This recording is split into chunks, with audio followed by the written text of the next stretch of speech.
Welcome, everyone. My name is Nichel Anderson. I'm your host for my podcast show, Nichel Anderson, Short Stories and Beyond. In my particular podcast, I focus on short stories, my writing that I love to do. Mostly of the episodes are from my theatrical productions where I wrote, produced, and directed. And more importantly, the main one that I focus on is Mole, that stands for Moments of Love in Ancient Egypt. It's based on my title book, Mitzrayim. Currently, the Mole production is in the prep phase for the prestige return of Mole's stage play, where dates have not been announced yet, but will in the forthcoming time. I also have some apps. They are available for download for free on Google Play or in the Apple Store. Please support this podcast by downloading the app, and if you like it, please share it. All right. And in this month of February, of my new short story that started this month of Atlantis, I just want to also give a thanks out to the two special guests that I have reading two of the important roles in my particular story, my take on Atlantis. That's Mr. Rhys Haynes and Brett Lewis. Thank you so much for being a part of this project of mine. And if you would like to get in contact, network with Mr. Rhys Haynes or Mr. Brett Lewis, their contact information will be in the description of this particular episode.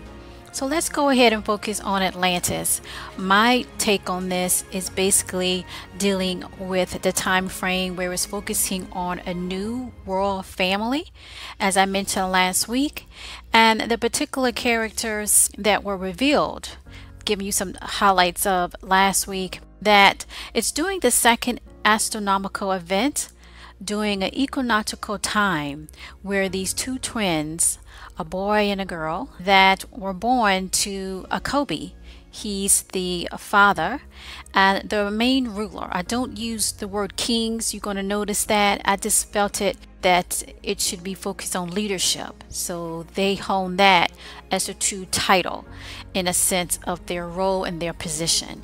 So last week we were experienced the birth of the twins, and then towards the end of that you got a future look. So I advanced the story where they're much older now, and now we're doing this week where you will get some more information about the next phase of their destiny. So during this time particular, I'm focusing on where there was many sards ago, many years, as we say years, cycles ago, where there was a 12th planet. This is coming from the Sumerian text dealing with the epic of creation, naming it the planet of crossing, that entailed a gravitational pull that changed the course of the order from the initial formation of planets in our solar system that created battles and wars and so forth. And so constantly the need for peace. And so the two twins symbolize their birth of an opportunity for the alignment of rulership of the planets that were disrupted, and an opportunity to find peace in the region, as well as on Tiamat, which is another name for Earth. So in that particular aspect is where I'm focusing on my position of talking about Atlantis. And in this part two, it will be a continuation of my new short story, that we will take another look of the royal family and find out what's the next phase for the twins, right? What's their next duty? And you will get to see that connection of the purpose. I believe purpose, everyone has it, and it's important in life. And so the two twins are named Arinte and Makato, and they are brother and sister, joint rulership soon of the Southern Region of Atlantis. And you will find more about that particular area, as well as I focus on the position of territory. Acobi is still the main leader in the center of Atlantis, and then you have the north, and that would be their older brother Matum. And then Arinte and Makato, their future is to be joint rulership of the south. So in that retrospect, again, the overall theme, especially for this episode, dealing with purpose, that the prime curator sends us hope for peace even during very challenging times, and these trends mark that symbol in a convenient way to a higher cause within the circle of life. And there are some resistance, or sometimes it's a lot doing life, from those that don't want to change or don't want to see a new framework of understanding. So chaos and separation is the name of the game for their point of position for control. On the other side of that, we have hope, and these two twins symbolize that. Okay, now for future release, Atlantis will eventually go to the method that I do here at my premium podcast, which is clip snippets. If you want the full short story of my production that I'm releasing, my episodes that I'm releasing, you will have a description box below here of this episode. You can click on my patron page and it would take you to how you can learn to be a patron member to get the full short story when I release that. Okay, so let's go ahead and begin. For this week of my new short story series for season 2 of my podcast show, Nichel Anderson Short Stories and Beyond. For this week, podcast entitled Atlantis, bonus part 2, entitled The Purpose of Celestial Balance.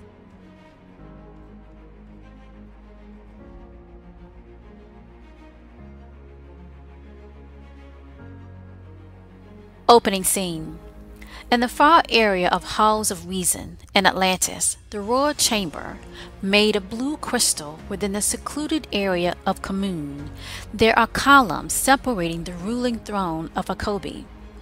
All of Atlanteans and invited ones from afar, from Tiamat, of Sumna, all the way to beyond the planet of Mercury and Mars, that we call Mamun Alamaz.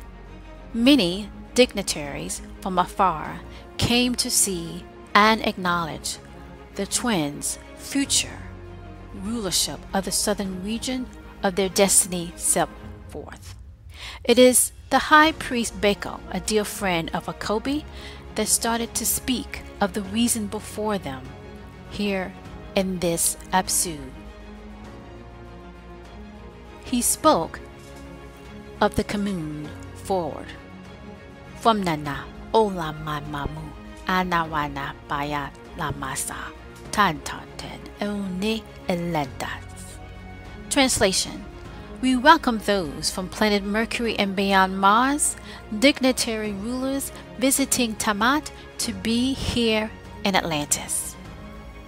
High Priest Beko assured Acobi that such a treaty amongst those here in attendance will serve well, since now the twins are of age to take over the southern region of Atlantis.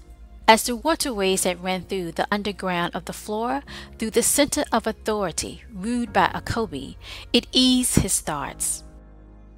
His guards moved as Acobi positioned himself to stand before everyone of this important moment.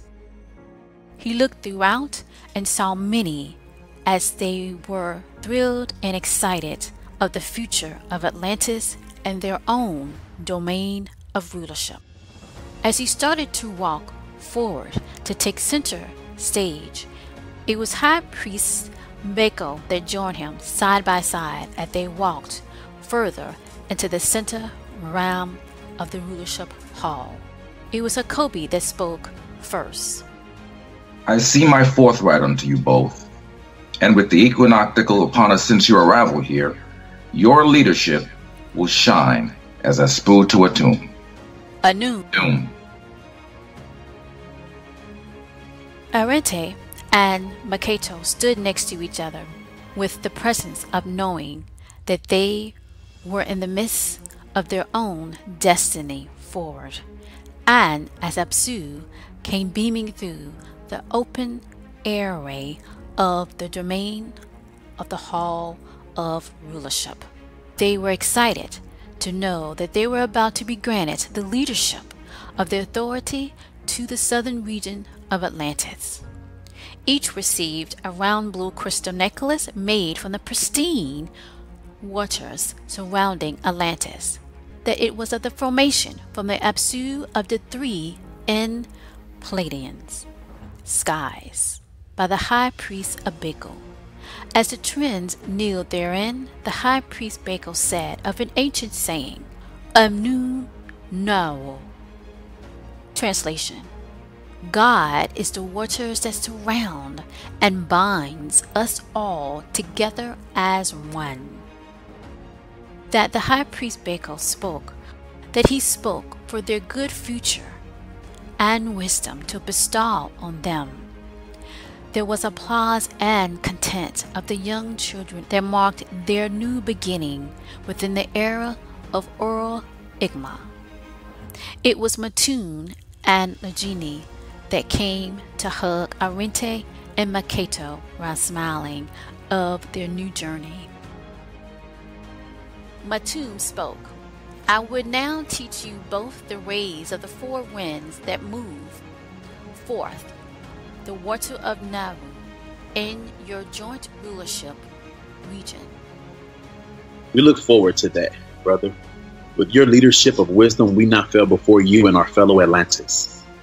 Arinte spoke boldly, for he loved and enjoyed the teaching moments from his brother, known throughout the region of Atlantis by his mental strength and combat ability. Makato spoke as well. It shall be one to know through your sense of leadership and supreme within the outer ways of borders, Matun. Makato said, smiling. Acobi with the temple high priest made their way to them. We are grateful, Father, for this honor to serve as joint rulers in a region you once ruled solely. Makato nodded and spoke as well. Anum, Arce, we will lead as you, with royal attune to the bodies of Naru waters above and below, Father. With you both, it's symbols of two joined forces in this region of Tiamat to bring forth peace, for the balance in our soul realm that we all seek. The high priest Baco speaks. So shall it be. Let us all grant the now rulers of the Southern Hemisphere of Atlantis, Arinte and Makato, the twins of the second equinoctial precision that Canaan has sent us, 1 and 9 stars of Tiamat, to bring balance here and in our solar realm plane. Anum. Anum. Anum. Anum.